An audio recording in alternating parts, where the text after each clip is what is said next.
Special Balen शाहको लागि हो। जति विरोध गर्ने विरोधीहरूले विरोध गरे पनि देश चाहिँ बन्न पर्यो, चाहिँ विरोध गर्न पाए। विरोध गर्दैमा भनेर देश बन्नलाई रोक्न भएन।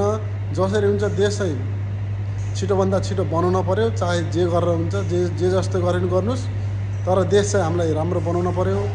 अरू कुरा थाहा भएन। विरोध गर्ने मान्छेहरूले विरोध गरिरहन्छन्, आफ्नो काम खुरुखुरु गर्ने। विरोध गर्ने मान्छे त जहाँ पनि भइहाल्छन्, खुट्टा तान्ने मान्छे भइरहन्छन्, केही मतलब भएन। तर देश चाहिँ जसरी हुन्छ, जे गरेर हुन्छ, घोप्टो चेप्टो नेप्टो जे पारेर हुन्छ बनाउन पर्यो। देश चाहिँ राम्रो बनाउन पर्यो, जनता चाहिँ खुसी हुन पर्यो। अरू त्यही हो। अरू जो जतिले विरोध गरे पनि केही हुनेवाला छैन। तपाईँले चाहिँ अबको 2 वर्षभित्रमा चाहिँ देशलाई काया पलट गर्न पर्यो। त्यही हो मेरो यो सुझाव। अरू कुरा थाहा भएन। विरोध गर्ने मान्छेले गरिरहन्छन्। आफूले चाहिँ देश चाहिँ कस्तो सोच्या छ, विदेशी जस्तो स्टाइलमा देश चाहिँ बन्नु पर्यो। त्यही हो मेरो यो भिडियो चाहिँ।